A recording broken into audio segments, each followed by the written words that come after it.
Rice pudding or beer? Rice pudding or beer? Beer. Ooh, which pocket have I got?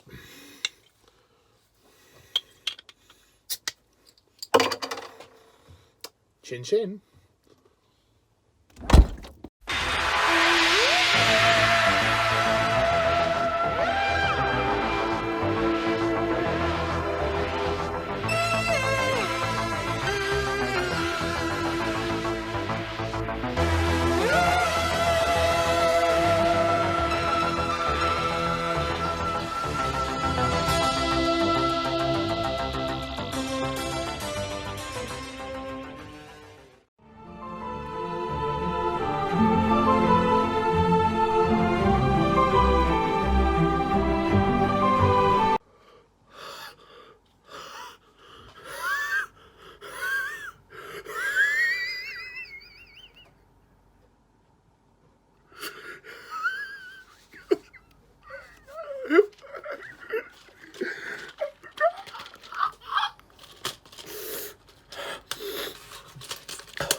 Oh, no, no, I dropped it.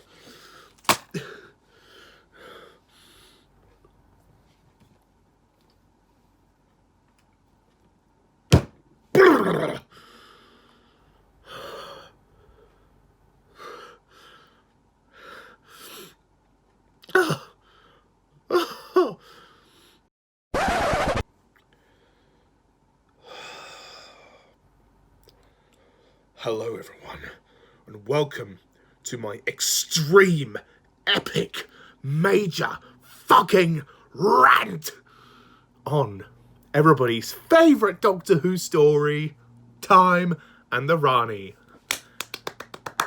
Time and the Rani, run! Time and the Rani. Oh my god. Before I begin, I just want to thank Nicholas Payne for once again lending me the DVD. I don't know what to say.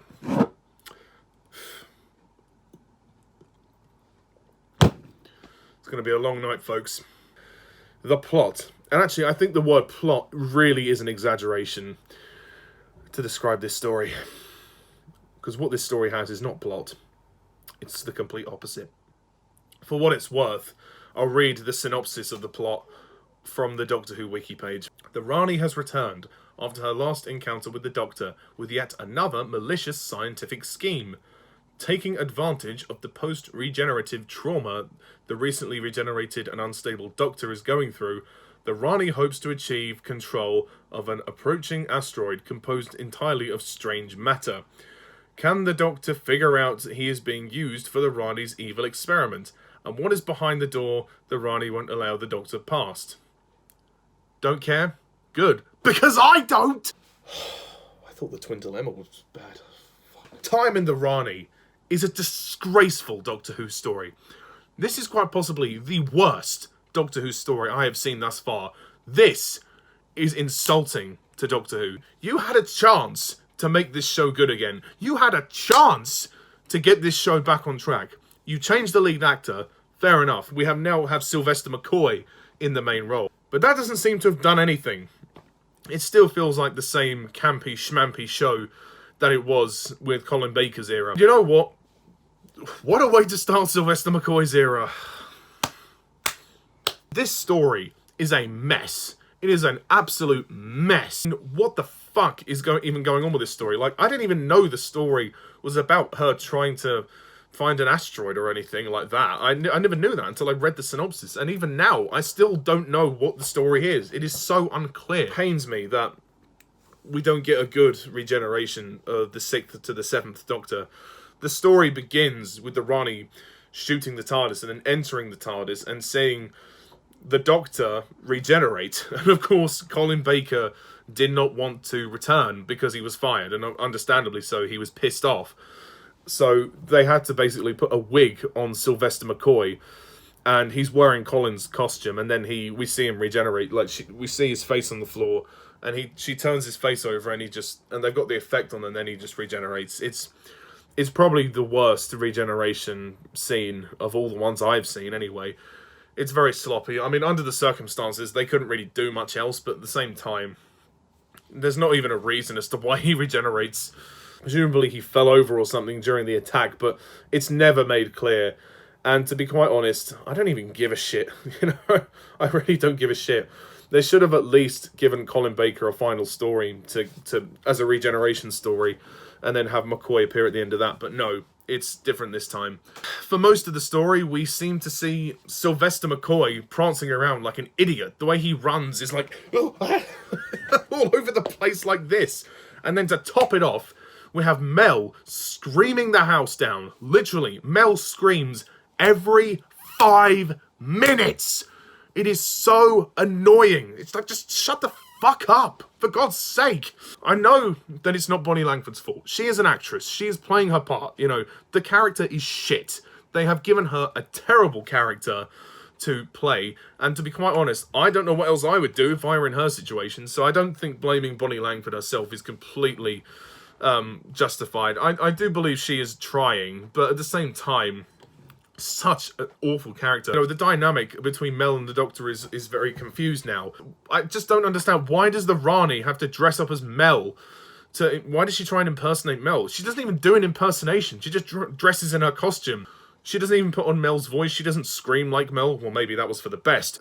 Like, why would the Doctor not recognise her? I know he is going through post-regenerative trauma, but even so, it takes the Doctor ages to realise that he is being duped by the Rani when she's impersonating Mel. It is just ridiculous. Sylvester McCoy, you know, again, he's just prancing around like an idiot. I mean, ideally, Sylvester McCoy is a really good actor to play this role. He's very eccentric in real life, so he could play the Doctor in an eccentric way. But here, it's just so bad. It's just so over the top and hammy. I have to say every line like this, so run, you know, oh, I'm the Doctor, we're doing this, oh, I can't find my shoes. I mean, he doesn't say that. That's not the exact lines he says in that tone of voice, in that pitch, and it's just so over the top and unneeded. The look of this story, it's cheap. This is the cheapest looking story so far. Man, J&T. You could have at least made a fucking effort. You can make the best out of a low budget, but they just don't. They really don't. The sets look terrible. It looks like everything's made out of cardboard or plastic. It's just so bad. And the creatures, oh my god, the creatures in this story, they are so bad. They look like, you know, werewolves crossed with bats. They look so bad. They've got 4 eyes. They've got 2 on one side and then 1 on the back and 1 on each side. Just fuck off. I can't even find the words to describe them. They're so bad. And the voices are terrible as well. Like, the main one has this voice which is really, really deep and gruff. Mistress, we talk like this. They constantly breathe. I mean, obviously the actors are struggling to breathe through the costumes, and it just reminded me of Peter Davison, to be honest. Mistress, we will serve you. You have taught us well. I'm sorry if that's not 100% accurate impersonation, but that's something similar to what they sound like, and it's just ridiculous. The first quarter of the story, so the first part of the story, mostly, we see Sylvester McCoy in Colin Baker's costume. And if you thought that costume looked bad on Colin Baker, well, it looks even worse on McCoy. Thankfully, it's not too long before he changes his outfit. I mean, his outfit is okay. It's kind of a mix. I mean, he tries on different costumes and referencing the previous actors, which is fine. I haven't got a problem with that. His own costume himself, with the hat, the braces, it's okay, it's fine, but then he's got the jumper with the question marks, so wow, just well done. It's just such a drag to sit through as well. This story is just incredibly slow, like, nothing happens. It is a nothing story. It is written by Pip and Jane Baker, and again, I use the word written very loosely here. Pip and Jane Baker have just proved they cannot write. They are probably the worst writers of the classic series, and this is the example to show that. It is painful. This story is painful. I thought the Twin Dilemma was a disgraceful start to the 6th Doctor's era, but this is even worse. Yeah, it is, it really is. Because the difference is, this story has nothing that could redeem it. Maybe Kate O'Mara's performance as the Rani is decent, but when she's not impersonating Mel, when she's playing herself, when she's playing the Rani, she's fine. You know, she's perfectly acceptable. But when she impersonates Mel, it's just cringeworthy. Whereas the Twin Dilemma at least has Perry. You know, that's the one good thing I'll give it. It has Perry. Fuck! Oh my god. The music. The music is awful. It's just a load of Game Boy sound effects. It's not really composed or anything. The new titles and title sequence, they're okay. I'm not a huge fan of the logo. I think the logo is very bad, to be honest. And the theme is alright, but the title sequence is a bit long. I don't think it needed to be that long.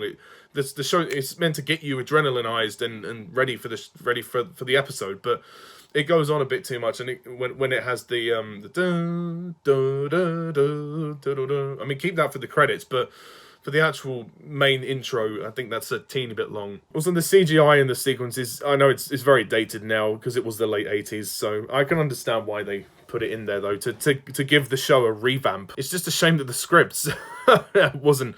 The quality of the scripts didn't improve. Guys, it is just a cringe fest. I mean, Time in the Rani is awful.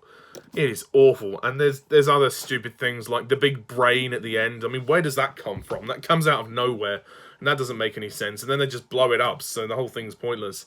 Then they have, you know, the disco balls of death. The disco ball of death, which is wrapped in these thorns, and then it just kills people. Again, none of this makes any sense. They don't explain anything. They really don't explain anything in this story.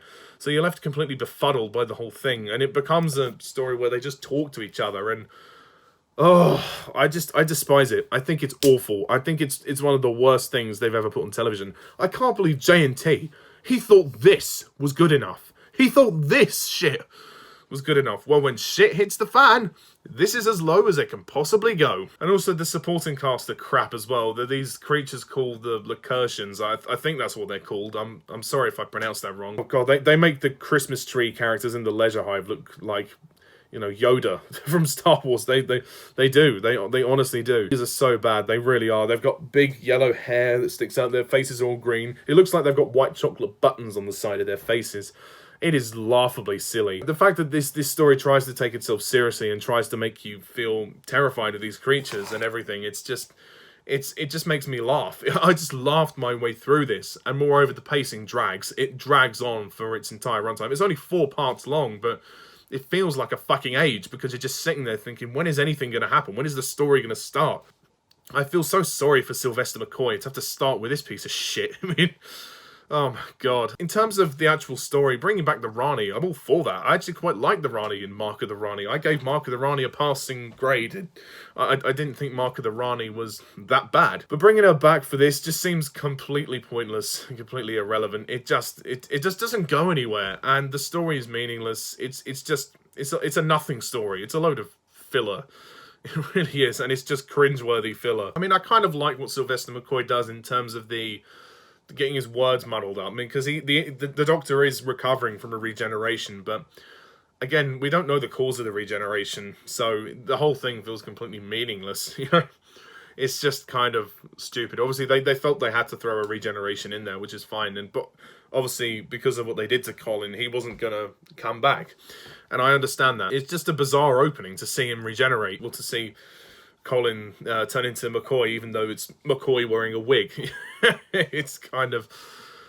mean, it looks good enough, I suppose. You know, that was the only shot that they could do to really make it look good, but yeah, it's just, this is a really crap story. At the end of the day, guys, Time in the Rani is fucking awful, and the worst story of the classic series so far. Quite possibly ever. But there's more of the Sylvester McCoy era yet to see. So, I am going to finish up and rate this piece of shit its own new rating. Yes, this is going to surprise you. My rating for Time in the Rani is -5.8888BBBBBCCCCCDDD out of 10.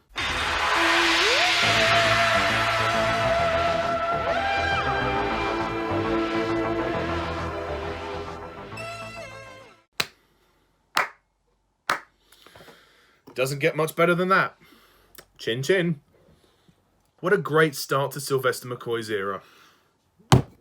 What a great fucking start. You know, why am I surprised? Because I don't know why. I really don't know. But at the end of the day, that's my thoughts on Time in the Rani. Fuck this shit. I'm totally speechless. I really am. God, it is awful. So, that's it for my extreme epic major fucking rant on Time in the Rani. Next time, we're going to be reviewing Paradise Towers, and I've heard quite a lot about this particular season of Classic Who, so I'm not looking forward to the rest of it, to tell you the absolute truth. But anyway, please leave your comments down below. Let me know what you think. Once again, shout out to Nicholas Payne. And stay tuned next time when I review Paradise Towers. So until then, I'm Mr. TARDIS11. See you soon. Bye for now.